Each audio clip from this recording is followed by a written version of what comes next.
Guys, tahu kalian inilah fenomena kabur aja dulu menurut pandangan Islam. Ini dia.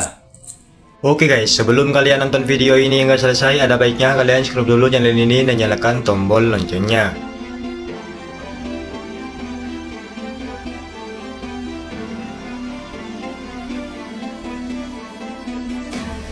Oke teman-teman YouTube, kembali lagi di sini bersama Zaidan Satir. Pada video kali ini kita akan membahas fenomena kabur aja dulu yang belakangan ini ramai diperbincangkan. Namun tahukah kalian bagaimana pandangan Islam mengenai fenomena ini? Jangan kemana-mana, tetaplah di sini bersama Zaidan Satir.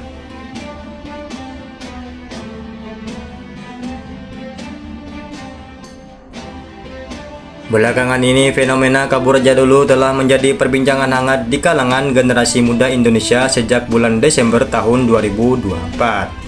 Tagar ini menjadikan keresahan dan kekecewaan terhadap kondisi ekonomi, politik, dan sosial dalam negeri serta keinginan untuk mencari kehidupan yang lebih baik di luar negeri. Namun di balik tren ini terdapat berbagai fakta dan implikasi yang perlu kita cermati lebih dalam. Perlu kalian ketahui latar belakang kemunculan fenomena kabur aja dulu pertama kali muncul di platform media sosial X, sebelumnya dikenal sebagai Twitter. Pada bulan Desember tahun 2024, awalnya tagar ini digunakan sebagai ruang diskusi konstruktif bagi generasi muda untuk berbagi informasi mengenai peluang kerja di luar negeri, beasiswa, serta tantangan adaptasi budaya di negara tujuan. Namun seiring berjalannya waktu, penggunaan tagar ini bergeser menjadi bentuk protes terhadap berbagai permasalahan domestik yang dirasakan semakin memberatkan. Berbagai faktor pemicu maraknya penggunaan tagar kabur aja dulu, antara lain pertama, lonjakan harga kebutuhan pokok, kenaikan harga barang-barang esensial yang membuat biaya hidup semakin tinggi. Sementara itu, pendapatan tidak mengalami peningkatan yang seimbang. Selanjutnya, tekanan pajak yang meningkat, beban pajak yang dirasakan memberatkan terutama bagi generasi muda yang baru memulai karir mereka.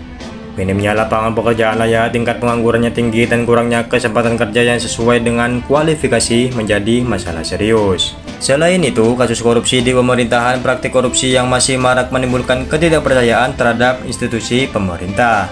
Tak hanya itu aja, kualitas pendidikannya rendah, sistem pendidikan yang dianggap tidak mampu mempersiapkan generasi muda menghadapi tantangan global. Permasalahan lingkungan, kerusakan lingkungannya semakin parah tanpa penanganan yang efektif, meningkatnya angka kriminalitas, rasa aman yang berkurangnya akibat tingginya angka kejahatan. Kombinasi dari berbagai faktor inilah yang menimbulkan rasa frustasi dan kekecewaan yang mendalam yang mendorong generasi muda untuk mencari alternatif kehidupan di luar negeri.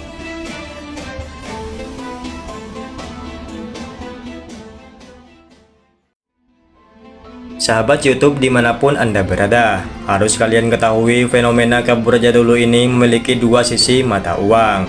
Di satu sisi, migrasi tenaga kerja terampil ke luar negeri dapat menyebabkan kekurangan sumber daya manusia berkualitas di dalam negeri. Namun di sisi lain, jika dikelola dengan baik, diaspora Indonesia di luar negeri dapat menjadi aset berharga melalui transfer pengetahuan, teknologi, dan jaringan internasional yang mereka miliki. Pemerintah perlu menciptakan ekosistem yang kondusif agar para profesional ini mau kembali dan berkontribusi bagi pembangunan tanah air. Jika tren ini terus berlanjut tanpa adanya intervensi dari pemerintah, Indonesia berisiko mengalami kekurangan sumber daya manusia yang unggul. Hal ini dapat berdampak pada perlambatan pertumbuhan ekonomi, penurunan investasi, dan meningkatnya kesenjangan sosial serta pendidikan dibandingkan negara lain.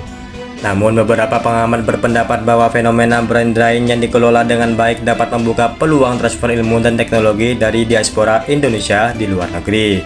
Asalkan pemerintah mampu menciptakan ekosistem yang mendorong mereka untuk kembali dan berkontribusi lagi di tanah air. Bagaimana menurut kalian? Di sisi lain, salah satu pengurus MUI Sulawesi Selatan Komisi Fatwa Dr. Kiai Haji Nasrullah Shapa LCMM memberikan pandangannya terkait fenomena tagar kabur aja dulu. Dalam pandangan Islam, bekerja mencari nafkah adalah suatu kewajiban bagi setiap umat muslim yang memiliki kemampuan baik untuk mencukupi kebutuhannya sendiri maupun untuk keluarganya. Islam juga memperbolehkan seseorang untuk berhijrah ke negeri lain apabila di tempat asalnya sulit mendapatkan penghidupan yang layak. Islam menempatkan bekerja sebagai suatu ibadah dan tanggung jawab yang harus dijalankan dengan sungguh-sungguh. Dalam Al-Quran, Allah pun berfirman, "Dan kami jadikan siang untuk mencari penghidupan." Quran Surah An-Naba ayat 11. Ayat ini menunjukkan bahwa waktu siang diperuntukkan bagi manusia untuk bekerja dan berusaha dalam memenuhi kebutuhan hidupnya. Rasulullah Shallallahu Alaihi Wasallam pun juga menegaskan pentingnya bekerja dengan usaha diri sendiri. Rasulullah Shallallahu Alaihi Wasallam pun bersabda, tidaklah seseorang memakan makanan yang lebih baik daripada hasil kerja tangannya sendiri. Sesungguhnya Nabi Daud alaihissalam juga makan dari hasil kerja tangannya sendiri. Hadis riwayat Bukhari nomor 2072.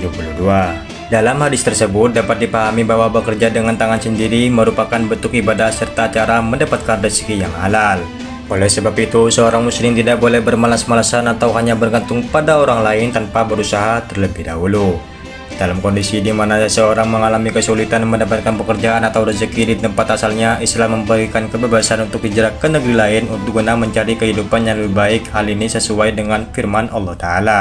Barang siapa berhijrah di jalan Allah, niscaya mereka akan mendapatkan di muka bumi ini tempat hijrah yang luas dan rezeki yang banyak. Quran Surah An-Nisa ayat 100. Ayat ini menegaskan bahwa bumi Allah begitu luas dan setiap muslim memiliki kesempatan untuk berpindah ke tempat lain dalam rangka mencari penghidupan yang lebih baik. Selama tetap berpegang teguh pada iman dan nilai-nilai Islam, Rasulullah Shallallahu Alaihi Wasallam juga menekankan pentingnya profesionalisme dalam bekerja dengan bersabda. Dari Aisyah radhiyallahu anha bahwa Nabi Shallallahu Alaihi Wasallam bersabda, sesungguhnya Allah mencintai seorang yang apabila bekerja mengerjakan dengan ikhtiar profesional dan sungguh-sungguh. Hadis riwayat Tabrani dan Baihaqi. Menanggapi fenomena kabur jadulu, umat Islam hendaknya menyikapi tren ini dengan bijaksana. Jika keinginan untuk bekerja atau melanjutkan studi ke luar negeri didasarkan pada niat untuk mencari rezeki yang lebih baik dan meningkatkan kualitas hidup, maka hal tersebut diperbolehkan dalam Islam. Namun jika fenomena ini muncul sebagai bentuk keputusasaan, pesimisme, atau bahkan bentuk protes terhadap kondisi negeri tanpa adanya usaha untuk memperbaiki keadaan, maka sikap tersebut kurang tepat dalam pandangan Islam.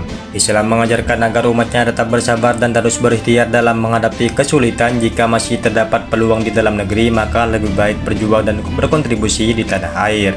Akan tetapi, jika benar-benar sulit mendapatkan kehidupan yang layak, maka berhijrah ke tempat lain dapat menjadi pilihan yang diperbolehkan, bahkan dianjurkan selama tetap menjaga nilai-nilai Islam dan memberikan manfaat bagi diri sendiri serta keluarga.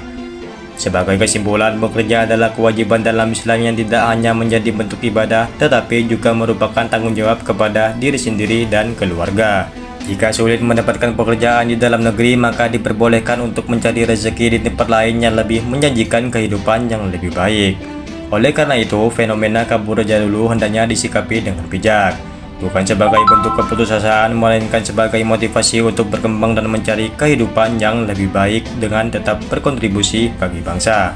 Terima kasih buat kalian yang telah nonton video ini hingga selesai. Sampai jumpa lagi di video berikutnya.